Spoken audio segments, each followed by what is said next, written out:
Hi everyone, welcome to Julie Reads Her Bookshelf. I'm Julie, and for those of you who are new to the channel, this is a channel where I read through all of the unread books that I own until we reach 0, and we are a long way from that. I haven't been around much in the last couple of months, mostly because I've actually just been really busy at work.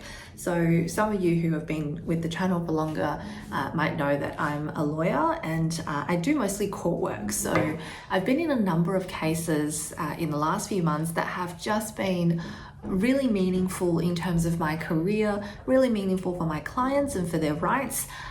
So all of this is a good thing, but it's also been incredibly labor intensive, and I just haven't had the time or the space, not only to make videos, but to even read. So I've been in a little bit of a reading rut. And that's really due to the lack of time and the amount of work I've had to do. And before I knew it, we are now in December. And so this is probably my worst reading year in quite a number of years. I did still want to make a video today because even though I've been really busy, I still had time to read what was referred to as the book of the century by the New York Times, and that is Elena Ferrante's My Brilliant Friend. Now, I got this book I think I got it in Brisbane while I was traveling, so it kind of was my little treat and my loophole that I gave myself from my book buying ban. But once I finished this book, I actually realized that it ends on an absolute cliffhanger, and the 4 books in this Neapolitan series are actually meant to be read as a whole. They don't really work individually as standalone novels. So if for those of you who are thinking about starting this series, you do have to commit to the 4 books. Otherwise, it kind of doesn't work because you don't get a resolution of most of the kind of plot lines that you're given.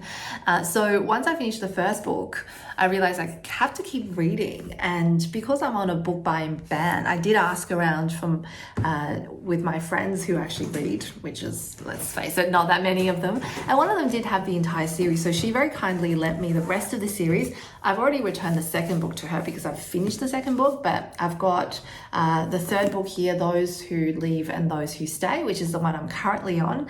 And then after that, there is The Story of the Lost Child, which is the 4th book. And the second book, which I've returned, I think it's called The Story of a New Name. And so the 4 books are really meant to cover the life and the story of 2 girls living in post-war Naples in Italy and their friendship. Now, I went into this book called My Brilliant Friend thinking that this was going to be a cozy little female empowerment friendship story, and it is not that. I was kind of shocked at how gritty and dark these books are. So the first book covers the childhood and adolescence of these 2 girls. There's Elena Greco and Lila Cerullo, and they meet during their childhood in Naples because they were living kind of in the same slum area. And the first book covers their kind of childhood up until the age of 16. And the friendship of the 2 girls, and this is what kind of shocked me about this book, their friendship is so unhealthy. It's characterized by unhealthy competition. It's characterized by envy. Elena constantly envies her friend Lila for her brilliance, for her beauty, for her popularity with the boys. And Lila looks at Elena and envies her for all of the opportunities and the academics that she's been able to achieve. And so that you've got this kind of weird, unhealthy dynamic between the 2 of them. And they are constantly trying to one-up each other. And yet they are kind of supposed to be 2 friends who absolutely love each other. I'm not sure I'm totally sold on that aspect of their relationship. But aside from all of that, the other thing that makes this book incredibly dark and gritty is that there's this kind of casual presence of violence, of abuse, of trauma. And what's heartbreaking about this book is that all of the children in the book just accept that's part of normal life. There's vivid depictions of violence and abuse within the book that the children don't seem shocked by or find remarkable. And that's because that is so common in their life that it isn't.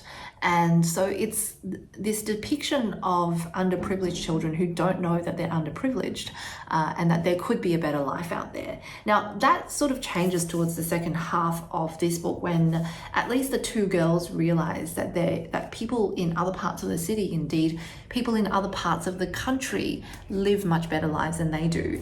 And so and that really starts to mark their divergence as people as well. The second book in the series, which is The Story of a New Name, continues from kind of where the first book left off, age 16, and follows these girls through their teenage years. And this is when their lives divulge even more drastically. One of them has an opportunity to keep studying and keep challenging herself, and eventually go to university and leave the slums. And the other one marries very early. And there's also this kind of quite significant betrayal within that friendship in the second book. And I won't spoil it for anyone, but I personally find it completely unbelievable that two people could go through that level of betrayal and stay friends or even stay in touch. But there's another two books after that, so I assume they do. So on to some stuff that I liked and didn't like about the book. I'll start with the negatives, so we can end on a good note. I personally didn't like the writing style of this book. I thought the characters and the plot were actually really well done. But in terms of the writing style, there is just a complete lack thereof. The book is written in the form of almost a journal entry or a confession of some sort. And I should say it's written at the start of My Brilliant Friend. The narrator is one of the girls, Elena, and she's writing in her old age, reflecting on kind of the early episodes of her life. So there is a reason why it's written almost as if it's a journal entry or a confessional of some sort. But it's not a book that follows your traditional advice in writing of showing the reader, not telling them, because this is very much a book that tells you everything. It tells you what happened. It tells you how the characters perceived those events. It tells you how the characters were feeling. It tells you what the point of that event is in the broad kind of arc of the storyline. So there's nothing stylistically interesting about the way that the book is written. I think that's kind of its weakest point. But of course, writing isn't just about style. It's also about characters, plot, interesting themes. And at the end of the day, it's about telling a good story. And I do think these books actually tell a good story. So I want to end on a really good note about the book. The book is not about female friendships. It's a book about social mobility, about class, about the slums. And the author does a really good job of setting out the economic disparities and how that impacts on each of these characters' lives. She does a really good job in terms of showing and telling you how opportunities in terms of education can really change a person's life and a person's outlook on life.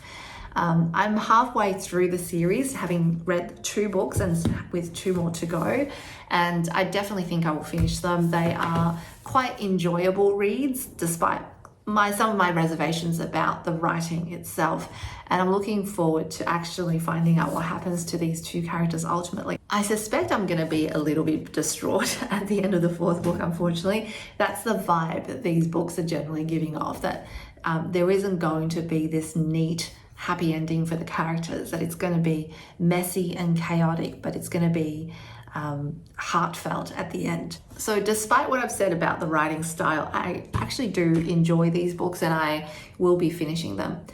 Are they going to be the books of the century? Probably not.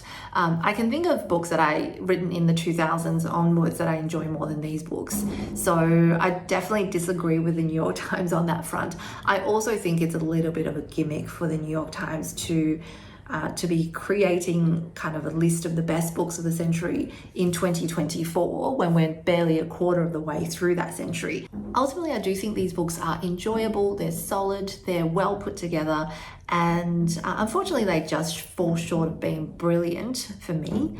But I did enjoy reading the first two books, and I'm continuing to enjoy my reading through the third book, and I have no doubt I will ultimately walk away from this series with mostly positive opinions. So, have you read My Brilliant Friend and the ensuing Neapolitan series by Elena Ferrante? What do you think of them?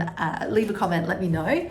And in terms of the video plans, I do plan on getting back to more of a rhythm. It takes a little while to build up your reading again after you haven't had time to sort of read for so long. In terms of my unread shelf project, it's been on hiatus for the last couple of months because I've been reading books borrowed by my friend, but I do hope to get back into it. I did give up on my French literature project for this year because I feel like I've read enough French works this year to make the theme worthwhile, but I'm also just so uninspired by everything I read. I don't necessarily think that's a problem with French literature overall. It's the problem seems to be the types of French literature that I currently have as unread on my shelf. And I do think there's a reason why they're unread. But I'll talk about that in a separate video. I hope to see you guys again very soon. Okay, until then, goodbye.